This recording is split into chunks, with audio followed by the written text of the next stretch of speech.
sebelum nanti saya akan mulai pelayanan atau firman Tuhan yang nanti akan kita dengar bersama. Nanti saya rindu berbagi atau bersaksi sedikit ya, ibu-ibu ya. Tetapi sebelumnya mari kita berdoa dulu. Mari kita satu dalam doa.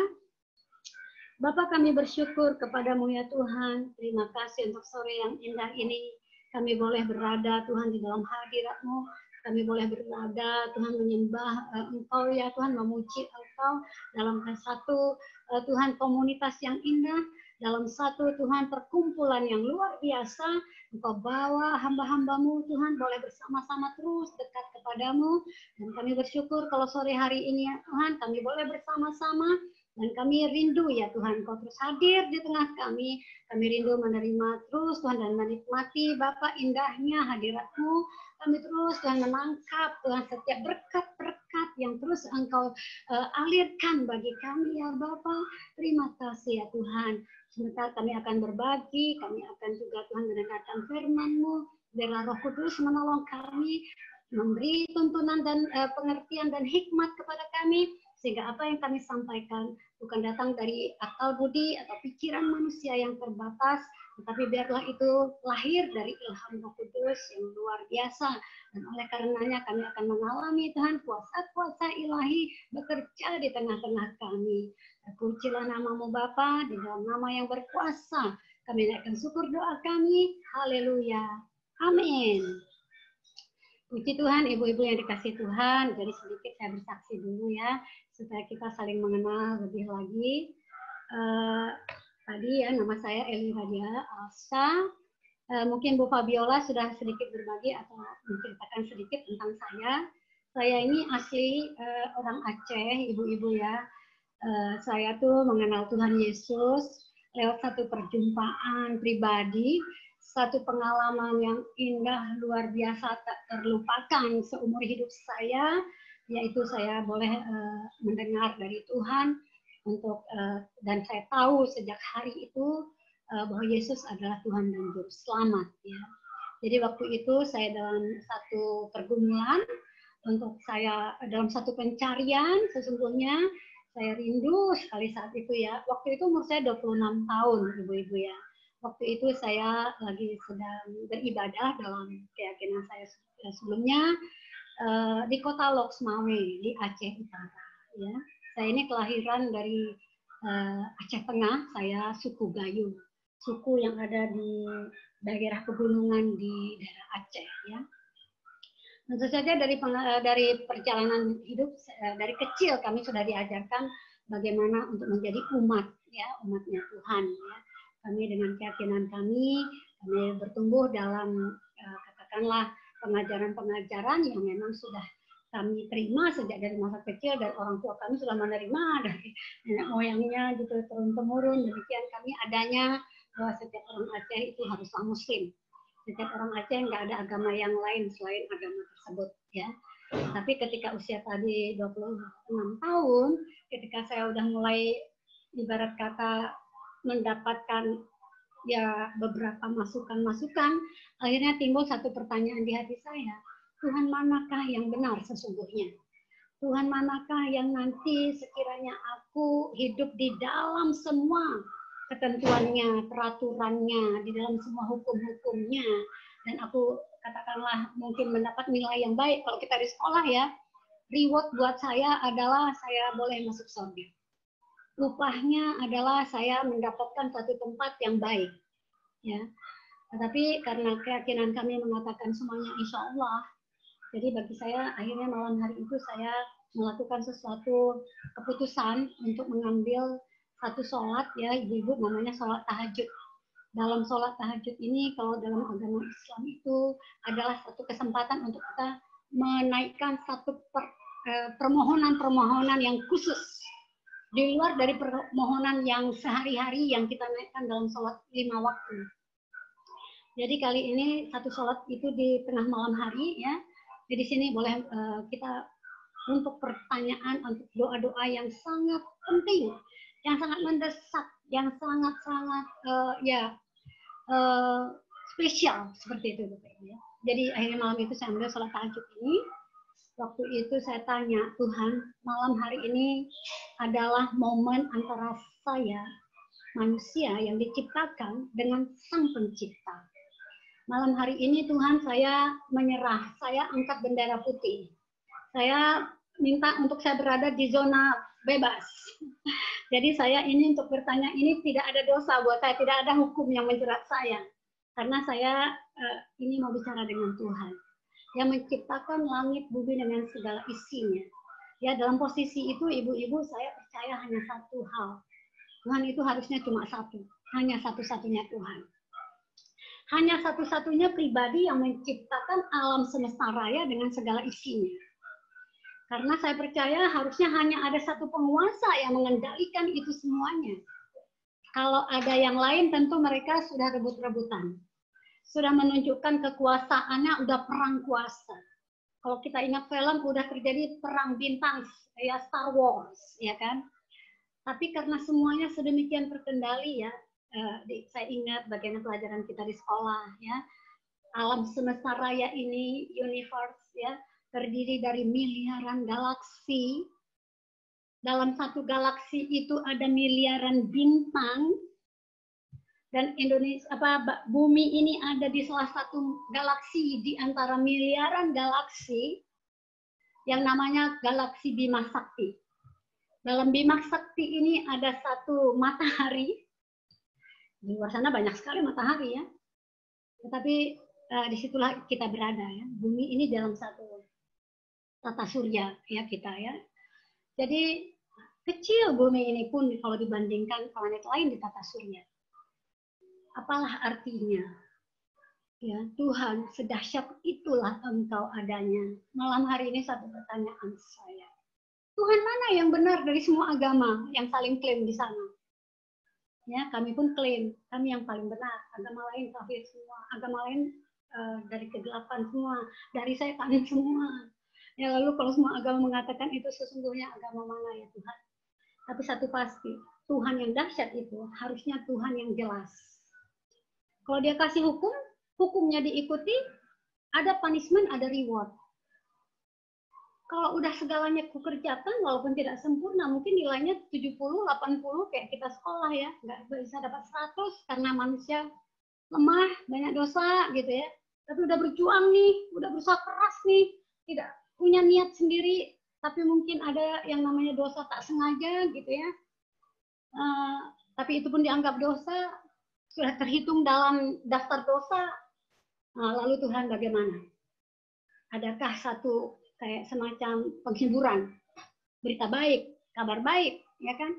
Oke, kamu masuk surga walaupun banyak sekali dosa. Tapi karena kau berjuang keras, karena kau berusaha setia, aku berikan engkau surga pasti. Itu kan agak terhibur ya. Saya minta itu, Tuhan yang mana? Tuhan yang telah menciptakan semuanya di malam ini, karena dalam keyakinan kami juga saya tahu, Tuhan itu mendengar. Tuhan itu maha melihat, pakai maha. Tuhan itu maha mengetahui. Tuhan itu tidak bisu. Menjawab doa-doa kita. Malam ini buktikan Tuhan.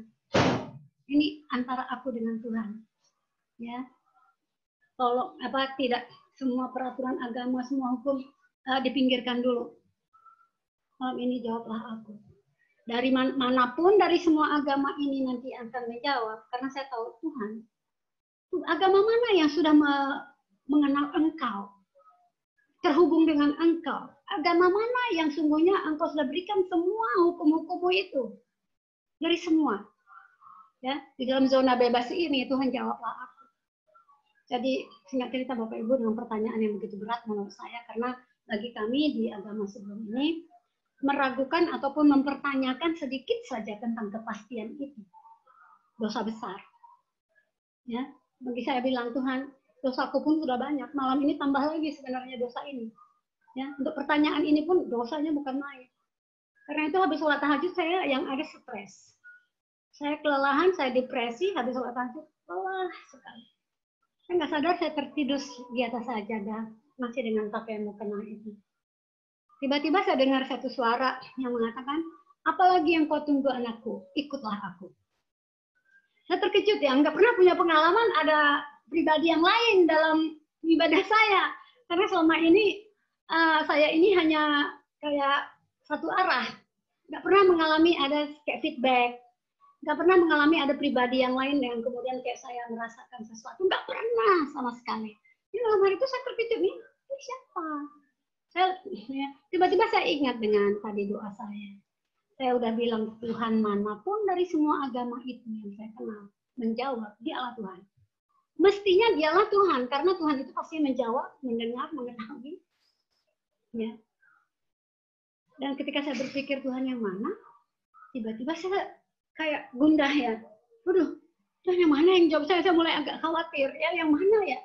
Lagi saya berpikir, tiba-tiba ibu-ibu saya melihat orang di atas kayu salib. Dari situ saya tahu, waduh, celaka saya. Tuhan orang Kristen nih yang datang menjawab. Ya, saya dulu kuliahnya di USU di Medan ya. Saya SMA di Medan. Orang tua saya menyekolahkan kami kalau udah di level SMA kuliah harus keluar dari Aceh karena supaya kami dapat universitas negeri, harus mendapatkan satu SMA yang baik supaya nanti testingnya mudah gitu ya. Jadi sejak dari SMA saya udah mulai bergaul sama orang-orang Kristen di Medan, ya kan? Udah lihat nih tiap rumah orang Kristen pasti ada foto ini. Orang di atas kayu salib itu saya tahu ini Tuhannya mereka nih. Aduh, ini mereka gimana sih? Ya kalau mau yang menyebut Tuhan itu ada bapaknya, bapak anak, ada anaknya. Mbok ya juga jangan terlalu se-ekstrim itu juga kali ya. Itu kenapa Tuhannya nggak pakai baju, digantung di kayu, kan nggak ngerti. Jadi saya melihat orang di atas lukisan kayu salib itu selalu merasa, aduh, mereka terlalu menghina Tuhan. Tuhan tuh terlalu mulia untuk sekadar cuma kayak dipajang dengan cara itu gitu ya. Tapi itulah dia ya, umat binasa karena tidak ada pengetahuan gitu ya. Jadi malam itu juga yang datang. Tapi hati saya dipenuhi dengan kasih yang malam hari itu saya memandang dia itu dengan kayak, waduh aku mengasihi orang ini. Dan saya katakan, ya Tuhan, aku ikut engkau. Ini mulut saya berkata seperti itu, saya juga heran. Kenapa mulut saya ngomong gini? Kok saya ngomongnya ini ya Tuhan? Tapi dengan pertanyaan itu saya abaikan, yang penting saya akan ikut orang ini. Itu mungkin udah jam 2 atau 3 pagi ya. Yang terjadi kemudian setelah itu saya tidak tidur. Saya waktu itu bekerja di satu bank. Gitu ya. Saya ditempatkan, saya dipindahkan dari Jakarta ke kota tadi, Loksmawe. Karena saya orang Aceh. Zaman itu lagi booming-boomingnya bank. Tahun 90 ya, saya bekerja di BII. BII buka cabang di Aceh karena saya orang Aceh, saya ditempatkan di sana. Jadi posisi saya waktu itu sudah wakil pimpinan gitu ya. Karena itulah saya bilang kepada Tuhan, Tuhan saya bersyukur. Masih muda, saya udah tahu nih jenjang karir ke depan, kalau saya tekun, kalau saya giat, saya tahu akan saya mencapai puncak tertinggi dalam bidang perbankan, sukses. Tapi Tuhan saya mau kalau mati juga saya sukses, karena itu saya minta surga tadi ya. Asalnya saya kenapa akhirnya sholat itu karena saya mau mati pun saya ada di surga, di tempat yang dimana untuk orang-orang sukses dalam iman ya. Jadi akhirnya pagi hari itu yang saya lakukan, subuh-subuh saya udah nggak sabar mau ikut Tuhan ini. Jam 5 pagi suara azan, tapi saya nggak sholat, tapi saya pergi ke kamar mandi. Saya mandi, saya bersiap-siap, saya berdandan, saya tunggu waktu terang matahari ya. Untuk hari itu adalah pertama dalam hidup saya, berangkat ke kantornya sangat pagi, 6:30 saya udah keluar dari rumah. Keluarga saya tanya kemana saya mau ke kantor. Tapi itulah kepergian saya yang kemudian, dan itulah untuk selamanya. Ya, saya baru kembali lagi ke Aceh, singkat cerita ya, 13 tahun kemudian saat peristiwa tsunami. Jadi peristiwa tsunami dari saya pergi tahun 90 kepada tsunami itu kurang lebih 13 tahun saya berada di dalam persembunyian. Saya buron, tanda kutip. Sejak itu kantor saya cari, keluarga cari, semua cari, enggak pulang-pulang. Akhirnya kantor saya diteror oleh keluarga, ya selalu dikepung oleh mereka dengan bawa senjata, bawa alat-alat tajam karena dianggap kantor menyembunyikan saya staf di kantor karena pamit berangkat ke kantor, ya. Jadi kemudian kantor saya mengeluarkan satu surat, dipecat dengan tidak hormat dan itu habis ya karir saya, ya. Tapi ya saya berjalan dengan Tuhan kemudian. Apa yang bisa saya perbuat? Karena saya tidak mengenal Tuhan ini. Ya, apa yang saya tahu akhirnya saya cuma bisa belajar dari Alkitab. Ya, saya baca Alkitab nangis, baca Alkitab nangis, baca Alkitab nangis. Itu aja kerja saya setiap hari. Bertahun-tahun, ibu-ibu ya. Akhirnya saya menyadari ketika kemudian terus berjalan di dalam Tuhan, saya mulai belajar tentang panggilan, tentang rencana Tuhan dalam hidup kita. Karena saya tahu lewat semuanya itu pastilah ada rencana Tuhan yang besar dalam hidup saya. Karena Tuhan saya punya Allah adalah Allah yang punya tujuan. Nggak mungkin saya dibuat sebegini menderitanya, sebatang kara di muka bumi ini, anak gadis, kalau enggak karena ada satu rencana besar Tuhan dalam hidup saya. Jadi waktu itu Tuhan, apakah rencanamu untukku? Secara sederhana saya dapat ya dengan satu kalimat ketika saya mulai mengajari anak. Kan setelah itu saya tahun depannya saya menikah. Saya punya keluarga dan saya kemudian ya mulai belajar justru dari anak saya yang saya ajar dalam pelajaran sekolah Kristen ya. Mereka, karena saya nggak punya guru ibu. Saya ada guru pendeta juga nggak terlalu berani ngajarin saya karena orang Aceh, nggak berani terlalu menerima saya, nanti takut diapa-apain. Nah, karena keluarga saya memang terus teror, keluarga saya terus ngancam dan sebagainya ya. Itu memang saya bisa maklumi ya. Tapi singkat ceritanya dalam pelajaran anak saya di pelajaran agama ya, anak saya sekolah di Tarakanita, saya bimbing dalam pelajaran agama, di situ saya menemukan satu, bahwa Tuhan punya rencana untuk manusia. Satu rencana Tuhan buat manusia, yaitu lewat hidupnya nama Tuhan dimuliakan. Wah, saya nangkap justru dari pelajaran agama anak SD. Jadi wow, tapi kemudian saya bisa sarikan ya semua pengajaran yang betul. Hanya untuk itulah tujuan Tuhan menciptakan manusia yang fana ini. Manusia yang tidak ada apa-apanya, yang sebentar ada ya, seperti di dalam Amsal dikatakan, sebentar ada seperti uap lalu lenyap, seperti rumput ada, sebentar lagi kering mati, udah nggak ada apa-apa. Sebentar, umur rumput, umur uap itu sekejap, terlalu sekejap. Tapi kenapa harus ada manusia? Karena lewat hidupnya namaku dimuliakan. Jadi saya mulai bertanya, Tuhan, lewat apa Tuhan? Agar lewat hidupku ini, dengan cara apa Tuhan, agar lewat hidupku ini namamu dimuliakan. Ya. Kemudian singkat cerita, saya menemukan jawaban bahwa Tuhan sudah berikan dalam hidup setiap kita. Kepada ibu-ibu semuanya di sini juga sudah diberikan yang namanya talenta. Saya dibawa melihat dari firman Tuhan itu, kepada setiap orang sudah diberikan talenta. Tuhan sudah, sang Tuhan sudah menitipkan talenta itu kepada hamba-hamba yang akan dia tinggalkan pergi sejenak. Gitu ya, seperti Tuhan pergi sejenak ke surga, tapi nanti aku akan kembali. Aku mau ngecek bagaimana keadaanmu. Mungkin dengan bahasa lain, masih adakah imam di bumi ketika aku kembali, ya kan? Aku nanti mau cek talentaku itu, aku datang diapain? Ya, dari bacaan di Lukas itu saya tahu bahwa semua orang ada talentanya, tinggal tergantung kita. Apakah talenta ini mau dijaga baik-baik, jangan diganggu-ganggu, simpan dalam sapu tangan, tanam dalam tanah, agar ketika dia kembali, dia akan melihat talenta itu utuh, tidak hilang, tapi utuh, sebagaimana yang dia titipkan semula. Apakah talenta itu kemudian dikembangkan dan lalu akan berlipat-lipat kali ganda? Atau talenta itu disia-siakan ya? Atau talenta itu dilipatkan sekedar atau sepenuhnya, totalitas, ya. Lalu saya membaca di situ, yang simpan dalam tanah nggak diapa-apain, ketika tuannya kembali dikatakan jahat sekali engkau. Lalu disuruh kepada Algojo, tangkap orang ini, ambil yang ada dari tangannya, ambil juga semua yang ada padanya, dan buang dia ke satu tempat di mana hanya ada ratap dan kertas gigi. Tetapi kepada orang yang melipat gandakan talentanya hanya 2 kali, diberikan upah, ya kan? Tapi kepada yang dilipat gandakan lebih banyak, ya 5 kali, berikan kepadanya 10 kota. Bagi saya bicara tentang kota, melipat gandakan talenta tapi diberikan kota, nggak connect ya. Tetapi saya cuma melihat bagaimana besarnya upah yang diberikan Tuhan kepada orang yang melipat gandakan talentanya, ya kan? Setia dengan perkara kecil, kuberikan engkau yang lebih besar. Ya, jadi akhirnya saya tahu talentaku apa Tuhan. Ya, saya kemudian mencari apa talenta. singkat ceritanya kemudian saya menemukan bahwa salah satu yang kemudian menjadi talenta yang utama atau yang besar dari sekian banyak talenta ya, kita punya ada orang lebih diberikan talenta 2, 3, 4 bahkan 5 ya. Tetapi apa yang paling utama diantaranya adalah ketika kita mengerjakannya kita sukacita. Ketika kita mengerjakannya ada buah.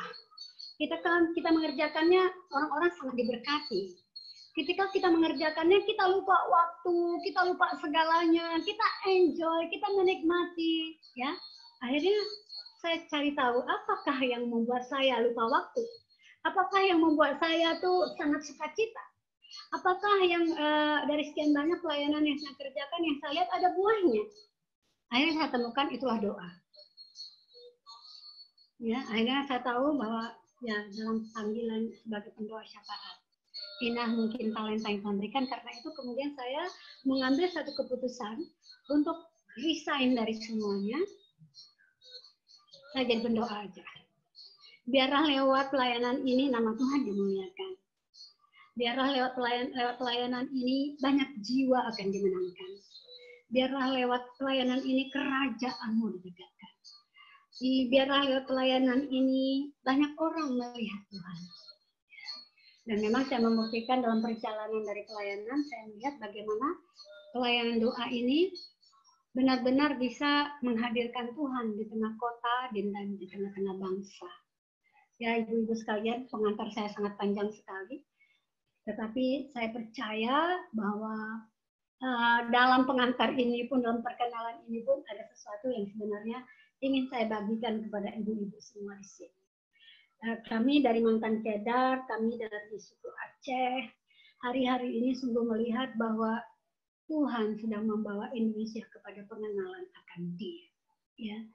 Indonesia dibangun dan didirikan oleh Tuhan melalui satu bangsa yang namanya Indonesia, yang berbentuk Negara Kesatuan Republik Indonesia, yang punya semboyan atau moto Bhinneka Tunggal Ika, yang punya lambang negara burung Garuda, yang punya lagu kebangsaan Indonesia Raya, yang punya bendera merah putih. Bagi saya itu adalah satu bangsa yang dari dia dibentuk, dipersiapkan sampai nanti diproklamasikan, kemudian berjalan sebagai bangsa, dan kemudian sekarang usianya 75 tahun, semuanya oleh Tuhan.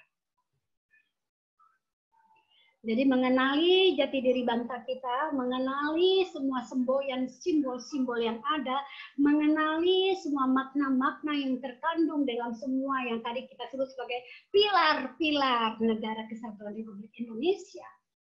Kita tahu betul itu semuanya Tuhan in charge. Tuhan bekerja di balik semua hal dari semua filosofinya, ya, ideologi kita dan sebagainya. Itu semuanya oleh Tuhan, dari Tuhan, dan untuk kemuliaan Tuhan. Jadi Bapak Ibu bicara tentang menjadi orang Kristen dan di Indonesia pula, itu adalah satu bagian yang terindah yang bisa dimiliki anak manusia. Ya, suku-suku bangsa di seluruh permukaan bumi ini, kalau kemudian dia dilahirkan entah dimanapun juga, saya percaya itu pasti ada sesuatu yang spesial. Tetapi di atas segalanya itu, untuk orang yang dilahirkan di Indonesia, itu ada nilai plus, plus, plus, plus, plus. Ya. Jadi saya dilahirkan dari seorang keluarga militer. Bapak saya seorang tentara. Dari sejak kecil, zaman Orde Baru dulu ya, tentara itu diberikan abritu dui fungsi. Jadi bapak saya dulu dikaryakan di politik, ya, sebagai militer, jadi karyakan di politik, dan dia duduk waktu itu sebagai ketua partai Golkar, lalu dia menjadi ketua dewan. Itu terjadi berjalan, namanya juga Orde Baru, ibu-ibu ya, langgeng kekuasaannya.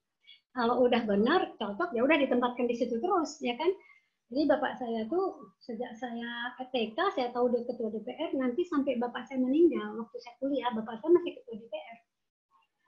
Jadi sebagai militer, saya itu melihat bagaimana bapak saya itu punya jiwa patriotisme yang sedemikian rupa, Jadi saya mengenal Indonesia yang Bhinneka Tunggal Ika itu sejak saya kecil.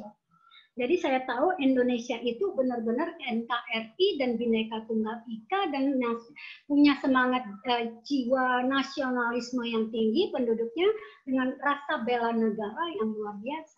Itu sejak kecil saya sudah punya. Sehingga ketika saya menjadi Kristen dan mengenal rencana Tuhan ya dari kitab-kitab perjanjian lama ini ya, Yeremia, Yesaya, Esra, Nehemia dan sebagainya. Wow, itu saya tahu betul bahwa Tuhan adalah panglima perang kita ya. Dialah jenderal besarnya kita karena sebagai anak tentara, anak kolong saya tahu siapa jenderal besarnya Indonesia. Panglima Sudirman dengan Soeharto. Bintang 7 ya pangkat mereka ya. Tetapi panglima perang kita, raja di atas segala raja, dialah sesungguhnya yang punya passion untuk bangsa yang namanya Indonesia ini.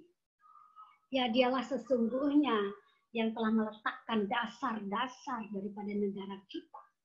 Dialah yang sesungguhnya membangun ya ideologi dan menggali ideologi dan filosofi bangsa kita ini ya. Dialah sesungguhnya yang menaruh semboyan Bhinneka Tunggal Ika.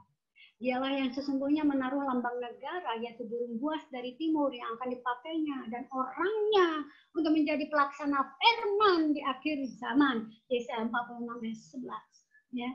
Bhinneka Tunggal Ika agar dunia tahu aku dalam mereka dan mereka di dalam aku. Karena kalau bukan Tuhan nggak mungkin nih Indonesia kayak sekarang.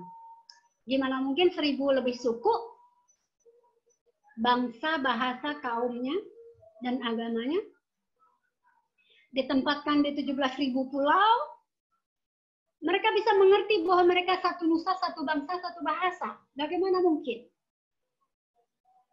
Padahal zaman itu Indonesia masih dalam penjajahan.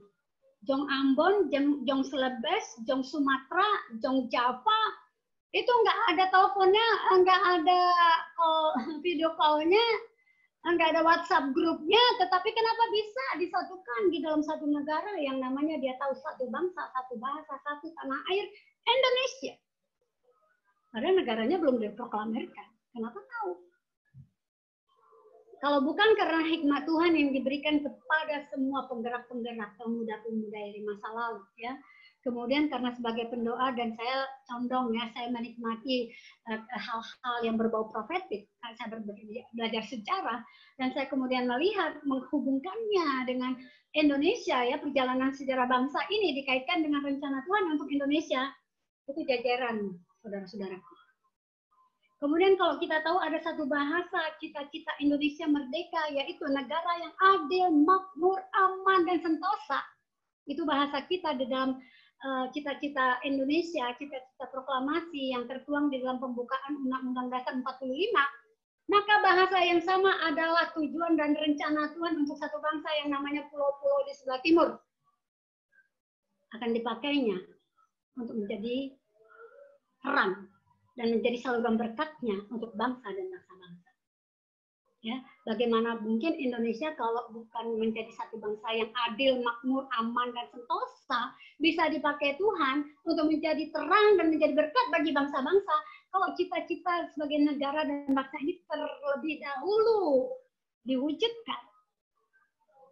Amin. Amin. Silakan lambaikan tangannya kalau Bapak Ibu setuju ya. Jadi saya percaya bahwa ya memang ini bangsa ya, apalagi ya saya mau singkatkan aja bagaimana saya mengenali jati diri Indonesia itu adalah sebagai bangsa yang memang dinubuatkan. Ya, bagaimana bangsa ini benar-benar disiapkan Tuhan sebenarnya menjadi gereja yang punya jiwa patriotik yang luar biasa. Jiwa patriot. Tuhan bilang, engkau itu mempelaiku, warrior-warriorku. Aku ini panglima perangmu.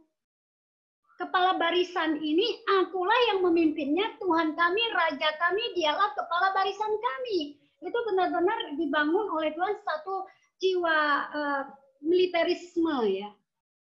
Bahwa kita ini adalah tentara-tentara pasukan kerajaan Allah ya.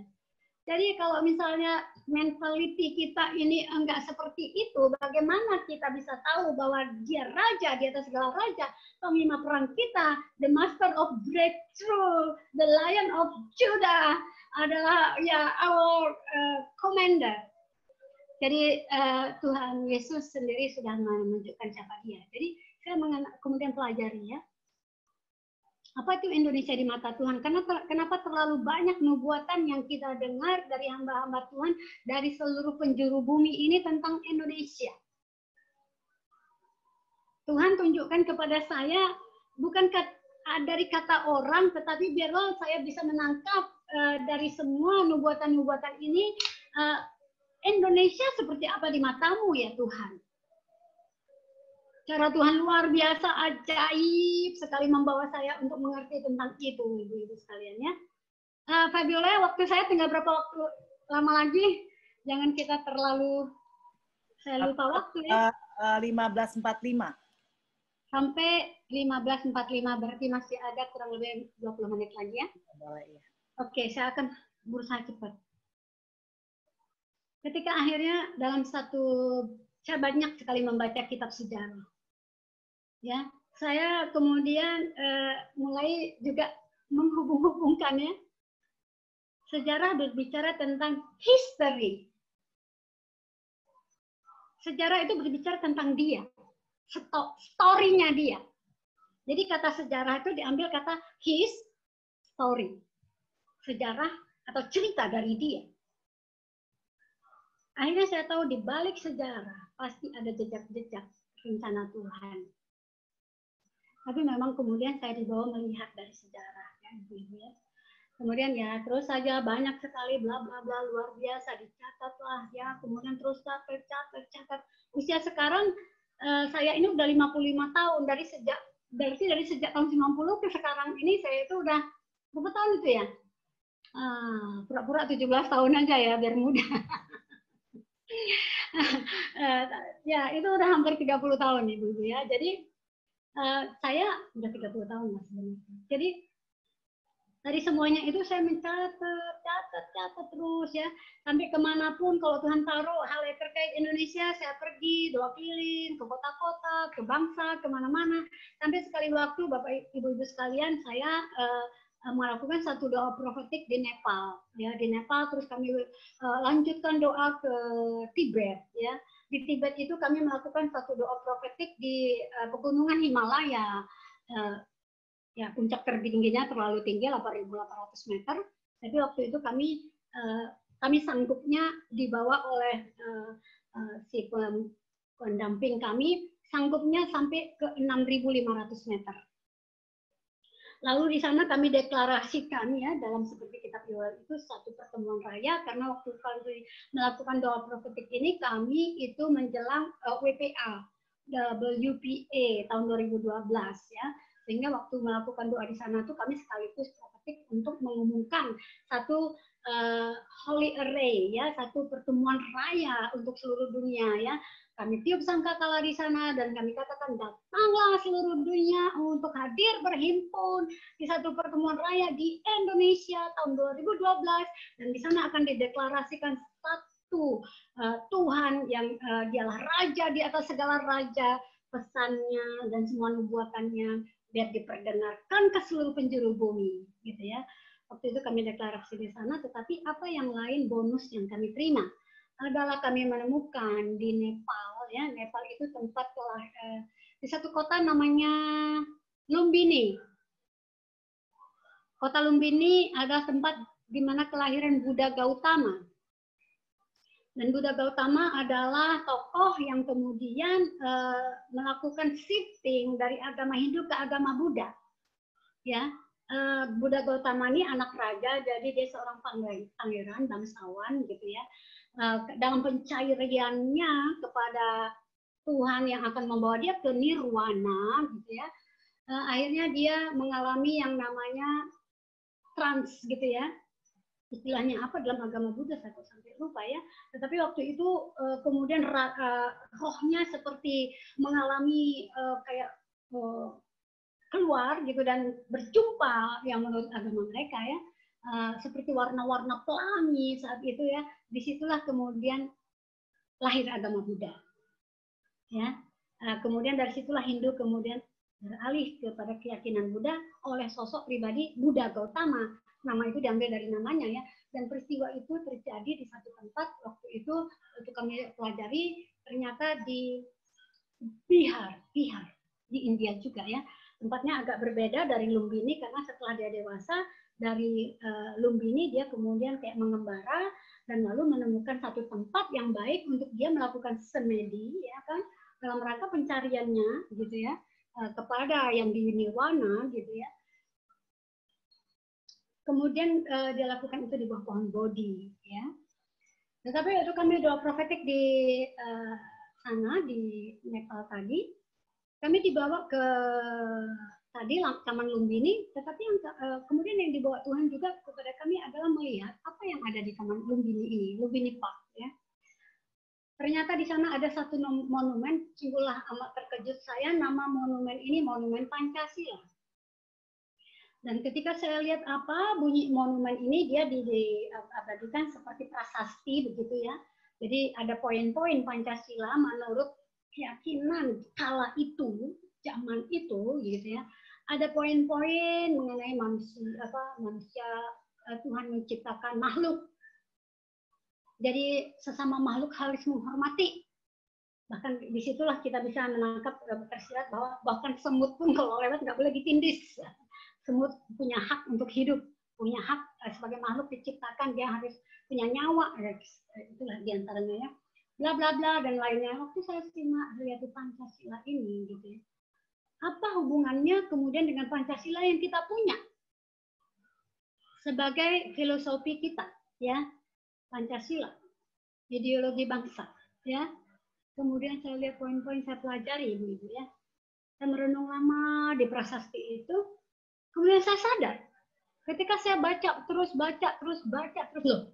Bukankah ini si Pancasila di sini ini sama istrinya dengan the Ten Commandment.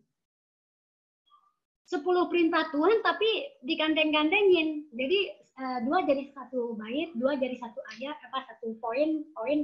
Jadi 5 poin itu sebenarnya mengandung 10 poin dalam the Ten Commandment. Karena yang pertama mengatur hubungan dengan Tuhan, yang kedua mengatur hubungan dengan manusia. Ya kan 10 perintah Tuhan kan terkandung hal itu juga ya. Jangan menyebut Tuhan Allahmu dengan sembarangan bla bla bla tentang Tuhan. Di bagian pertama, bagian kedua nanti sesama manusia. Jangan mencuri, jangan membunuh, jangan iri dan sebagainya. Jadi saya lihatin itu Pancasila, lalu saya lihat Pancasila Indonesia. Oh, Pancasila Indonesia ternyata kayak mengambil dari Pancasila ini disederhanakan lagi menjadi 5 poin.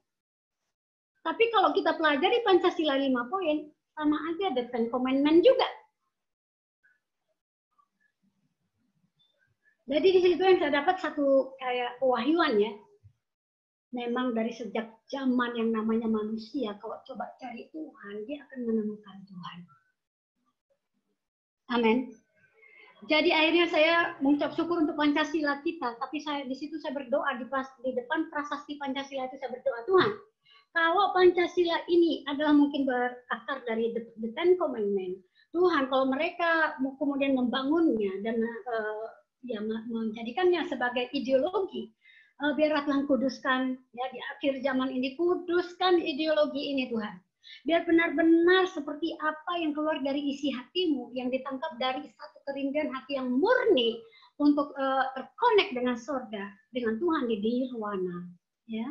Lalu kemudian Tuhan kalau mungkin Soekarno cari waktu menggali ideologi bangsa, mungkin karena hubungannya Soekarno itu kan juga mencari dari sejarah bangsa ya, dari nilai-nilai yang sudah dianut oleh nenek moyang leluhur kita di masa yang lalu. Harus diketahui negara Indonesia di zaman-zaman tersebut punya keyakinan agama Hindu, kemudian bergeser ke agama Buddha, lalu bergeser ke agama Islam. Ya, zaman kerajaan-kerajaan Indonesia itu kan dimulai dengan dari zaman animisme, dinamisme, terus masuk kepada kerajaan agama Hindu. Berjayalah sekian abad, kemudian berganti ke agama Buddha. Seluruh kerajaan di Nusantara berganti agama Buddha. Kemudian terjadilah penguasaan atas Islam, lalu terjadilah seluruh Indonesia Nusantara kerajaan-kerajaan menjadi kerajaan Islam. Kesini-sininya terjadilah satu-satu kerajaan Islam mulai gugur. Karena itu kita percaya tinggal satu agama di Indonesia yang belum eksis, dan ini waktunya adalah agama Kristen. Amin. Dan ternyata di dalam sejarah semua agama-agama itu mereka punya periodenya sendiri. Dan kalau dihitung adalah periode 500 tahunan. 500 tahun kejayaan agama Hindu, 500 tahun kejayaan agama kerajaan Buddha di Indonesia, lalu 500 tahun kejayaan agama Islam di Indonesia, dan sudah sampai waktunya, sudah selesai. Sekarang tinggal kepada 500 tahun ke depan masa kejayaan Kristen. Amin. Jadi kita percaya ya, itu hari-hari inilah waktu penggenapan itu, ibu-ibu sekalian. Jadi kembali lagi kepada tadi ya, Indonesia. Lalu kemudian saya bilang, Tuhan, sekarang untuk Pancasila kami di Indonesia. Kalau nilai-nilai itu digali dari keyakinan di sini, yang diwarnai dengan spiritual Hinduism, Tuhan tahirkan Pancasila kami, Tuhan. Jika ada spirit-spirit yang mendompleng di dalamnya, mungkin oleh imam-imam atau katakanlah guru-guru agama, guru-guru spiritual Hindu, Buddha, ataupun mereka para katakan pendeta-pendeta mereka gitu ya, tahirkan Tuhan. Bendera itu akan kau pakai ya, karena kemudian ada mereka punya Garuda juga. Ya, tapi saya langsung aja karena waktu ya, saya langsung kepada oke, ibu-ibu akan melihat bagaimana lagu kebangsaan Indonesia Raya. 3 stanza. Kalau ibu-ibu baca semua, ya, itu adalah lagu doa profetik bagi keselamatan Indonesia. Keselamatan di sini bukan selamat jatuh dari motor ya, tapi jiwa yang diselamatkan. Ya. Terus kemudian kalau ibu-ibu melihat moto kita, Bhinneka Tunggal Ika, dalam mereka menjadi satu, agar dunia tahu aku dalam mereka dan mereka di dalam aku. Itulah moto kita. Ya, jadi sangat profetis sekali. Lalu kemudian kalau ibu-ibu lihat bagaimana dengan yang lainnya, lagu kebangsaan, burung garudanya, motonya Bhinneka Tunggal Ika, gitu ya. Lalu terakhir adalah panji-panji. Sebagai pendoa, saya terutama kalau lagi sedang doa profetik atau lagi spiritual warfare, saya sering juga mengangkat panji. Lalu pernah saya ditaruh di hati saya kayak semacam pengen tahu ya, Tuhan itu panji Tuhan tuh seperti apa ya? Kalau Musa bilang Jehovah Nisi, kata Musa, Tuhanlah panji-panjiku, kata Musa. Apakah saat itu Musa punya satu pengalaman sehingga bisa tercetus kalimat itu dari mulutnya? Apakah ada sesuatu yang dia lihat sehingga dia sebut Tuhanlah panji-panji? Atau pengalaman apakah yang Musa alami sampai dia tahu bahwa Tuhanlah panji-panjinya? Lalu Tuhan kalau memang begitu, Tuhan adalah panji-panji, lalu panji Tuhan seperti apa ya Tuhan? Sehingga ketika kami melihat, kami tahu itulah panjimu. Iseng banget ya ibu ya. Tetapi pertanyaan itu terus ya menggoda hati saya.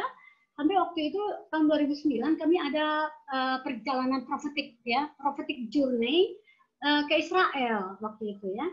Nah, dalam prophetic journey Israel ini saya dalam pertanyaan itulah saat itu ya. Saya belum temukan jawabannya. Sampai pun saya pun agak-agak lupa dengan pertanyaan itu. Tapi sampai di Yerusalem waktu itu dalam perjalanan kami, panjanglah ceritanya ini. Lalu kami mampir di Jerusalem House of Prayer di tempatnya Tom Hess ya. Waktu itu kami melihat di dalam di tempat itu mereka lagi sedang ada seminar. Ya, waktu saya intip ke dalam, wah mereka lagi seminar ya dari seluruh dunia tampaknya, dan semarak sekali suasana dalam ruangan ini. Ada banner-banner di mana-mana tergantung-gantung di dinding, di tembok, di langit-langit gitu ya, bahkan di sana di wardrobe gitu ya. Kemudian di backdrop, sorry. Kemudian wah ini mereka lagi belajar panji ini ya. Terus rombongan kami panggil, ayo cepetan kita mau jalan nih, kan kita rombongan naik bus ya. Oke sebentar gitu ya. Terus saya waktu mau pergi dari meninggalkan tempat itu, saya lihat di meja di luar meja panitia tampaknya ada berserakan di situ brosur-brosur. Ya udah saya iseng saya ambil satu nih brosur ya kan, karena tampaknya boleh for free gitu ya. Saya ambil, terus saya lari ke bus. Ya. Malam hari ketika sampai di hotel istirahat, ya, tengah malam tidur, saya dibangunkan dan saya tahu ini saya disuruh doa nih, gitu ya. Akhirnya saya doa, terus saya bilang, Tuhan mau doa apa nih malam ini, gitu ya. Ini di Yerusalem nih, kita dalam perjalanan ziarah itu, prophetic journey itu kita sekarang lagi di Yerusalem. Terus Roh Kudus taruh di hati saya, ambil tuh brosur, ya, saya ambil tuh brosur, saya taruh di atas TV kamar kan, saya ambil brosur, saya bentangkan di meja kamar, gitu ya. Terus saya lihat, oh ini brosur tadi ya, orang seminar tadi ya, oh judulnya The Banners, oh benar-benar mereka sedang belajar Panji ya. Terus saya lihat bendera di balik-balik brosur ini, brosur yang dilipat-lipat satu lembar tapi dilipat-lipat. Sebelah sini itu bendera negara-negara Kristen, saya tahu karena negara Eropa, negara Amerika, negara Australia, negara Afrika gitu ya. Yang saya tahu ini kayaknya negara-negara Kristen ini ya, karena kan ada ratusan dan itu saya tahu negara Kristen ini. Oh rupanya bendera mereka itu ada namanya, ada artinya. Tetapi di antara bendera ini saya terkejut loh, di tengah-tengah ini ada satu bendera yang sangat aku kenal ya, warnanya merah putih. Wah, ditulis Indonesia pula. Waduh, bendera Indonesia ada di antara negara-negara Kristen. Lalu ini bendera kita ini namanya apa ya? Saya baca. Nama bendera merah putih itu dan Indonesia tulisannya namanya The God is my salvation. Tuhan adalah penyelamatku. Hati saya, waduh, waktu itu ya di Indonesia tahun 98 itu kan kita pergi tahun 2009 ya. Tahun-tahun itu kita di Indonesia itu baru aja terjadi kerusuhan. Jadi sedang ada kayak perang perebutan ideologi, apa ya, mencoba memaksakan kehendak. Jadi kelompok-kelompok kadrun, nah sekarang istilahnya udah kadrunnya, itu memaksakan betul untuk Indonesia syariat Islam zaman itu juga gitu ya. Jadi saya langsung, aduh, kalau orang itu tahu Indonesia namanya The God is my salvation, gimana nih? Oh celaka nih. Wah, jangan lihat ini sama orang-orang tersebut ya. Nama bendera Indonesia ini, pikir saya gitu waktu itu ya. Agak getar hati saya. Tapi kemudian saya melihat ada explanation ya, ada breakdown di bawah The God is my salvation. Semua negara punya juga. Ada breakdownnya, ada kayak penjelasan kayak sub-subnya gitu ya. Butir-butir ya kalau kita sebut di sini ya, kalau kita di Indonesia. Nah, apa itu poin-poin di bawahnya? Satu, sheltering. Sheltering itu artinya tempat perteduhan, tempat beristirahat, tempat untuk melepas lelah sejenak, gitu ya. Seperti shelter-shelter bus di pinggir jalan itu, ya. Jadi sheltering. Yang berikutnya, liberating. Liberating, pembebasan. Yang ketiga, pardon, pengampunan. Saya baca terus. Yang keempat saya terkejut sekali. Anointing. What? Anointing? Ya, bukankah Kristus yang diurapi? Kok ngerti nih itu anointing untuk Indonesia? Hanya Kristuslah yang diurapi. Ya, tentu kita diurapi karena Yesus sudah memberikan pengurapan itu kepada kita. Tetapi dialah yang diurapi. Terakhir, cleansing. Cleansing itu menyucikan. Tiba-tiba semua makna tadi berkejar-kejaran di kepala saya, di hati saya. Kemudian saya mengerti, oh Tuhan.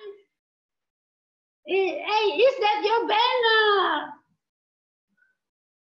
Apakah itukah benderamu Tuhan?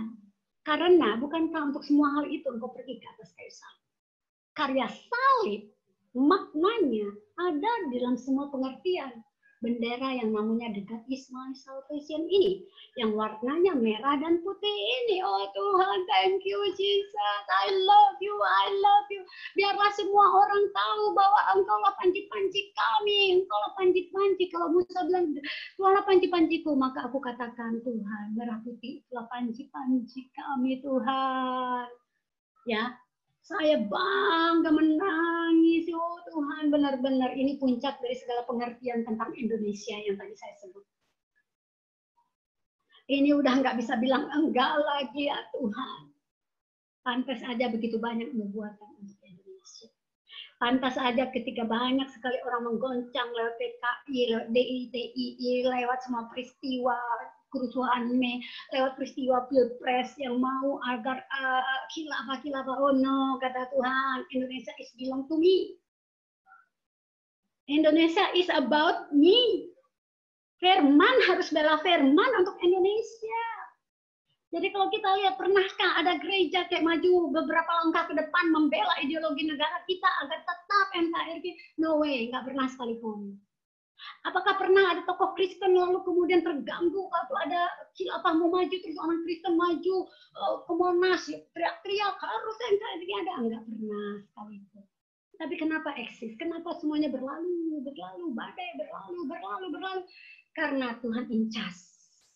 Karena firman harus membela firman-Nya.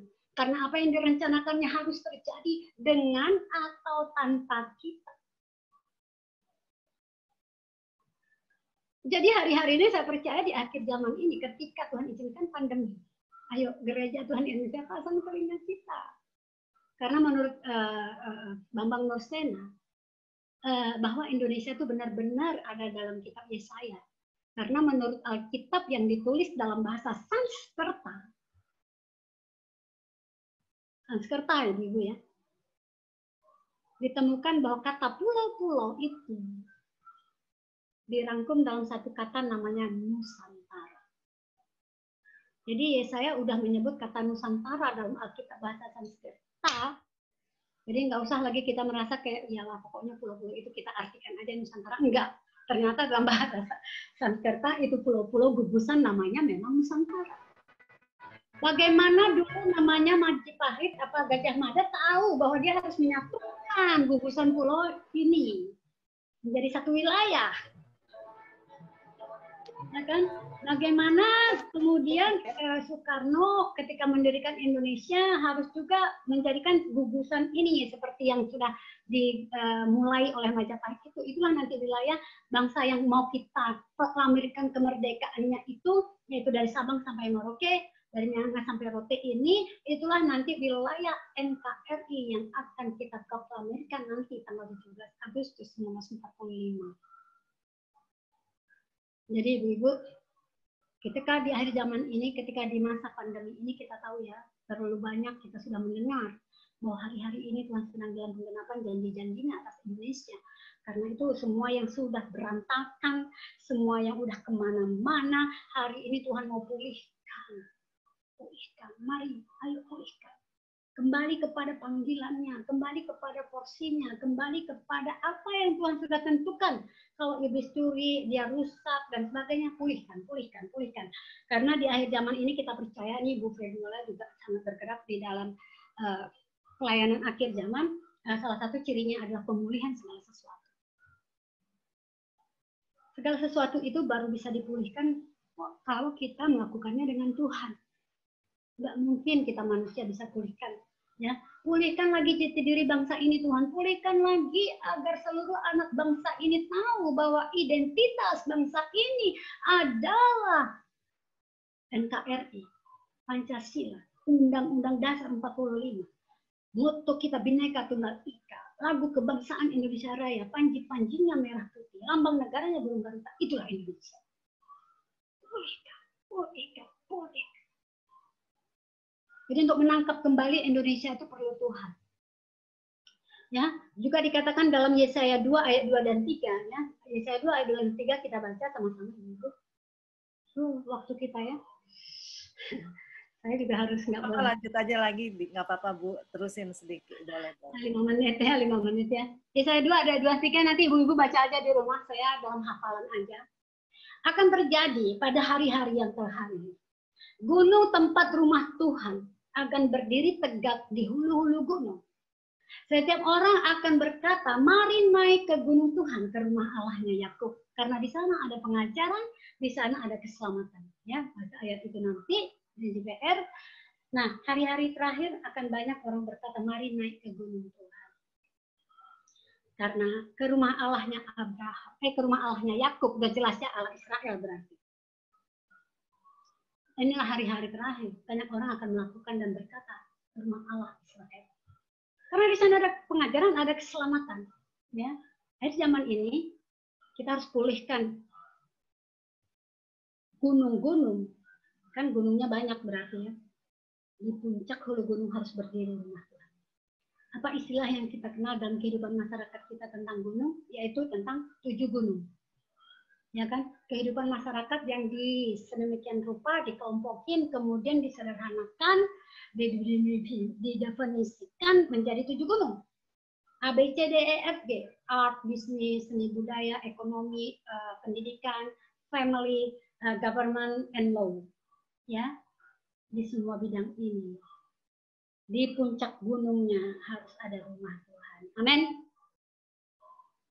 Dan harus tergenapi di akhir zaman ini semua orang berkata, mau belajar ekonomi, pergi lo ke gunung yang namanya Tuhan Allah Israel punya, gunung ekonomi. Lo mau belajar tentang ekonomi di situ.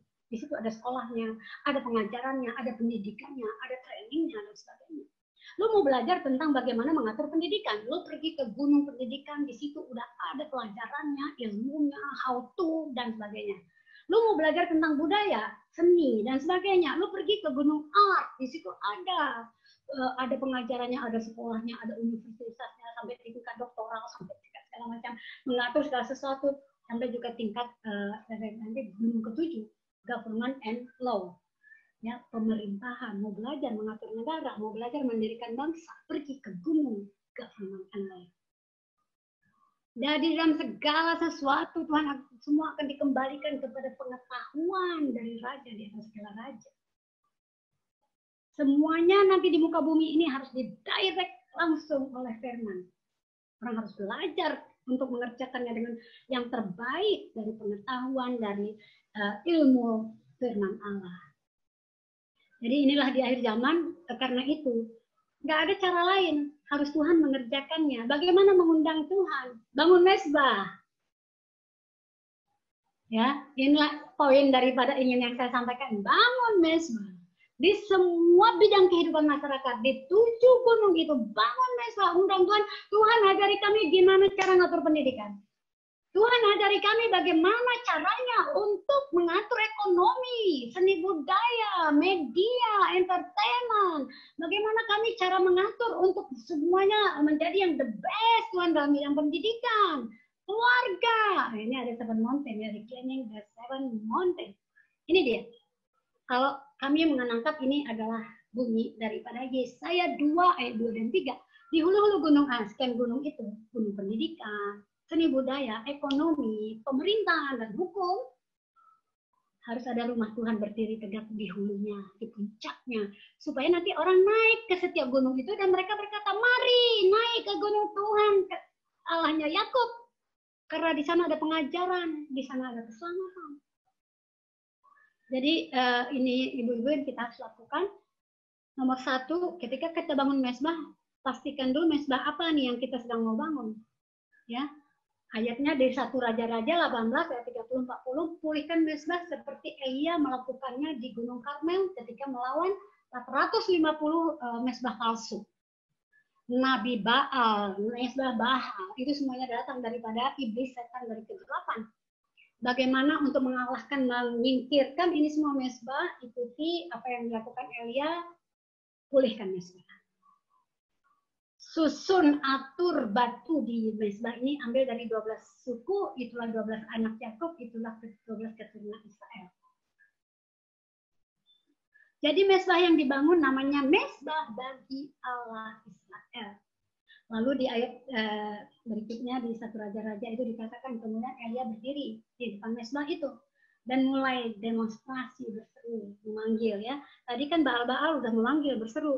Dikatakan bahwa sampai petang hari no reaction. Tidak ada yang menjawab, tidak ada reaksi ya. Sekarang Elia. Pertama dia lakukan, dia pulihkan mesbah, dia kumpulkan lagi batu-batu. Berarti gini, sebelumnya mesbah bagi Allah Israel ini ada tetapi rubuh. Ya, mungkin kita ketika kita mau melakukan katakanlah penataan kembali, kita pun mulai menata kembalinya dari apa yang Elia lakukan, tata dulu mesbahnya. Ya, pastikan ada 12 batu. Itulah 12 anak Yakub, 12 keturunan Israel.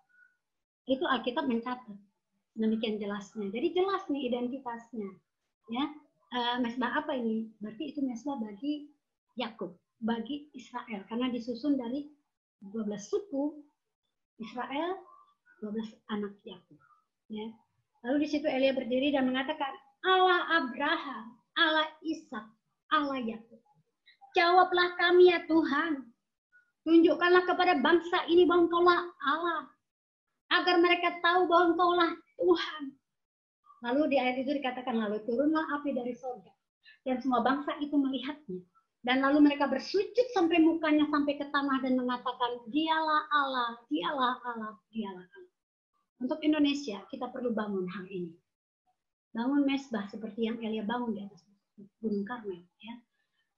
Kemudian buktikan dan berseru kepada Allah Abraham, Allah Ishak, Allah Yakub, Allah yang sama yang kami sembah dan kami sapa namanya di dalam nama Tuhan Yesus Kristus. Jawablah kami ya Tuhan, tunjukkanlah kepada bangsa ini bahwa Engkaulah Allah. Dan kita percaya ya kalau Elia dijawab Tuhan, firman membela firman, tidak satu pun kata-kata yang keluar dari mulut Allah kembali dengan sia-sia sebelum semuanya terjadi.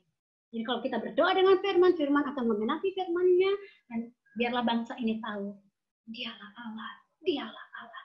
Dan mereka sujud menyembah sampai dengan mukanya sampai ke tanah.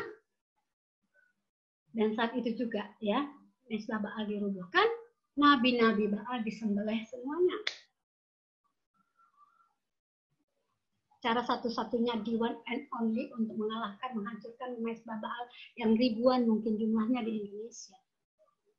Kita nggak mungkin berhadapan dengan dukun, nggak mungkin berhadapan dengan ketua daripada Laskar Jihad, debat-debatan di situ, kita adu-adu, wasting time.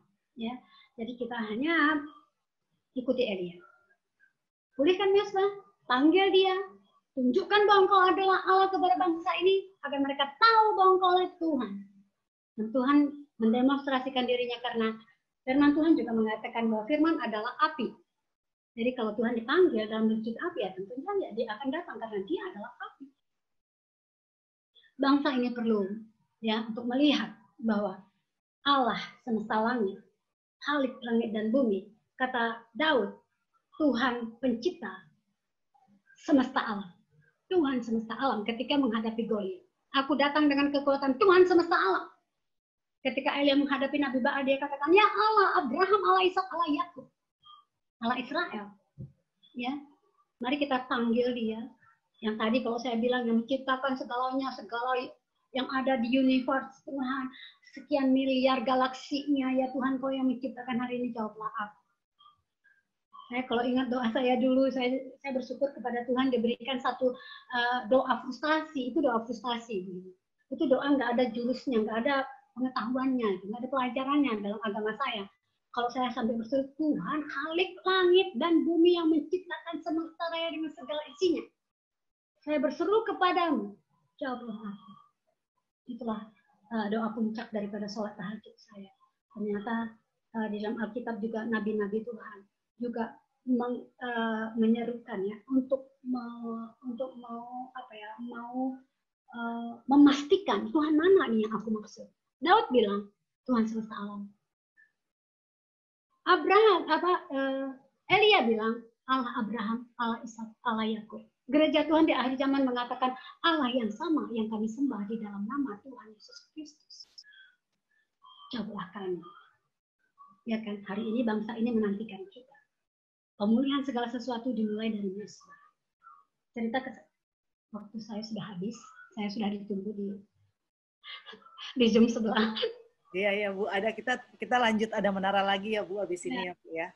Baik, itulah Bapak Ibu yang dikasihi Tuhan Yesus Kristus. Mungkin nanti kalau ada session lagi, saya akan lanjutkan tentang mesbah ini. Kalau ada waktu nanti buat kita semuanya untuk menuntaskan ya, supaya tanggung banget terlalu banyak dari kesaksian saya, minta maaf juga ya. Demikian saya harus segera leave dulu ya. Tuhan Yesus memberkati. Terima kasih Ibu, Tuhan berkati. Ya. Nanti Fabiola doain ya firman Tuhan hari ini. Oke, ya Ibu boleh live. Thank you Bu, Tuhan berkati. Ya. Ibu-ibu semuanya masih ada ya, puji Tuhan. Nah, tadi Ibu Eli mungkin tadi seperti dia bilang kesaksiannya mungkin dia rasa agak kepanjangan. Tapi intinya yang saya lihat itu sangat bagus ya, karena dia menceritakan bagaimana sejarah bangsa. Kita mungkin belajar seperti itu SD kali SMP mungkin kita udah lupa malah ya. Tapi bagus itu dibangun supaya akhirnya kita mengerti sejarah bangsa Indonesia seperti yang apa yang Tuhan mau, yang sebenarnya Tuhan sudah memang tetapkan dan Tuhan sudah bentuk Indonesia. Betapa kita bersyukur kita tinggal di Indonesia dan kita berdoa buat Indonesia selalu itu tidak akan sia-sia karena itu terjadi. Kalau kita diberikan pengertian seperti ini, kita bersyukur ya kita dibukakan bahwa Indonesia luar biasa di mata Tuhan. Dan biar bangkit ada rasa nasionalis, karena sekarang itu yang dibangun oleh New World Order, yang dibangun oleh Illuminati, mereka membangun globalis. Kita tidak seperti itu ya. Kita memang global untuk penuaian, tapi kita harus memiliki rasa cinta untuk Indonesia. Supaya apa? Kita bisa berdoa. Saya aja kalau dengar cerita Indonesia gitu ya, saya bisa nangis karena saya sangat mencintai Indonesia. Dengan dasar mencintai Indonesia, kita akan berdoa. Tapi kalau kita cuek sama bangsa ini, kita ngapain mau berdoa? Kayaknya udahlah gitu banyak yang berdoa. Jangan. Ayo sedang dibangkitkan, apalagi ini masih baru berapa hari ya kita melewati 17 Agustus. Kita bersyukur negara kita nggak bisa kayak negara Syria, nggak bisa negara-negara kedar lainnya, tapi tetap negara yang sudah ditetapkan oleh Tuhan. Oke, saya akhiri aja ya doa hari ini. Sebenarnya kita mau doa, tapi boleh deh kita akan doa 1-2 doa untuk kita ke misi ya. Kita akan misi tanggal 24. Oke, kita akan Eli boleh ininya Eli apa? Eli masih ada nggak ya? Eli, Eli nggak ada. Ya udah kita masuk aja. Nanti mungkin yang doa Yuni, Eva, saya ya kita akan doa untuk tanggal 24. Nanti kita tutup aja. Selanjutnya nanti saya serahkan Eva. Kalau mungkin ada sharing lagi ya. Kita masuk dalam doa. Borabata shikarala namayara labata sekiara bata sekana marala bata sekiara labata sekana marala bata shada da da da da da shikara labata sekana marala bata sekiara la da da da da da da da da kiara labata sekana marala bata shikara labata sekana marala da da da da da. Bapak terima kasih, kami mengucap syukur Tuhan buat Indonesia menjadi bangsa, negara, dan tanah air kami. Kami bersyukur Engkau yang telah menetapkan setiap batas-batas di mana manusia harus ada dan tinggal. Seperti yang ada di Kisah Rasul, firman-Mu mengatakan, Bapak kami bersyukur kami boleh tinggal di Indonesia. Dari keturunan apapun kami, Tuhan nenek moyang kami, tapi kami ada di Indonesia, kami lahir di Indonesia. Dan Tuhan punya tujuan yang besar atas hidup kami di Indonesia. Bapak kami memberkati bangsa ini Tuhan. Terima kasih buat setiap penjelasan yang Ibu Eli sudah bukakan Tuhan. Biar kami memiliki hati yang mencintai bangsa ini Tuhan. Dan memiliki hati-Mu Tuhan. Betapa hati-Mu luar biasa buat bangsa ini dipulihkan Tuhan. Yang jumlahnya hampir 300 juta Bapak. Engkau akan menyelamatkan satu bangsa yang besar Tuhan. Lewat doa-doa kami Tuhan. Lewat pergerakan kami. Lewat apa yang kami lakukan. Kami tahu kami sedang membangun bangsa ini dan membawa bangsa ini kepada pemulihan. Sampai ada penuaian jiwa dan ada keselamatan. Tuhan Engkau adalah keselamatan atas bangsa ini. Terima kasih buat panji-panji merah putih Tuhan. Merah lambang darah-Mu, lambang putih, lambang kekudusan. Terima kasih Tuhan, betapa indah dan dahsyat Kau menjadikan bangsa kami Tuhan. Kami berkati bangsa Indonesia, kami berkati Jokowi, wakil kami berkati semua rakyatnya. Tuhan kami percaya Tuhan, resesi ekonomi Tuhan bisa diatasi atas bangsa ini. Oleh karena itu kami berdoa memberkati Tuhan. Sri Mulyani Tuhan, semua yang terlibat dalam perekonomian, berkati mereka Tuhan, berkati pakai mereka. Kami juga berdoa Tuhan untuk setiap virus dari corona Tuhan biar boleh berakhir dari bangsa ini Tuhan. Kalau Kau sanggup melakukan itu di Taiwan, Kau sanggup melakukan itu di Vietnam Tuhan. Kami minta Tuhan zero kasus Tuhan untuk Indonesia. Zero case Tuhan, kami berdoa di dalam nama Yesus. Mari tutup bungkus semua warga dengan kuasa darah-Mu. Kami minta healing angels, kami minta darah Yesus. Kami berkati Tuhan semua orang-orang Tuhan yang berurusan Tuhan dan Menteri Kesehatan Tuhan, seluruh Tuhan. Para tim medis semua Kau jaga lindungi Tuhan, berkati. Bapak kami juga minta Tuhan kedisiplinan Tuhan. Ketaatan buat seluruh penduduk Indonesia Tuhan, untuk setiap ada protokol kesehatan mereka boleh mengikutinya Tuhan. Dan kami percaya perlindungan di atas segalanya adalah darah Yesus. Mari sembuhkan yang sakit Tuhan, sembuhkan yang positif, jadikan mereka semua sembuh. Dan tidak ada yang positif tapi menjadi negatif. Mari Bapak kami berdoa Tuhan, biar dari Sabang sampai Merauke, Sanggar Talaut dan Pulau Rote Tuhan dijaga, dilindungi, dibungkus dengan kuasa darah Yesus. Dari 34 provinsi diberkati, anak-anak Tuhan semua diutus kepada provinsi-provinsi. Untuk ada doa-doa yang dinaikkan. Dan semuanya boleh mengalami hadirat dan kemuliaan-Mu. Dan ada banyak jiwa diselamatkan. Terima kasih. Terima kasih. Tuhan, kami melanjutkan doa untuk misi Tangerang. Biar Yuni, Eva boleh berdoa di unmute. Tolong.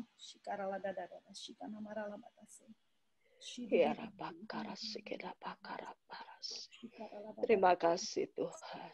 Terima kasih Roh Kudus. Terima kasih. Sekarang kami mengerti Tuhan. Dan kami makin mengerti Tuhan.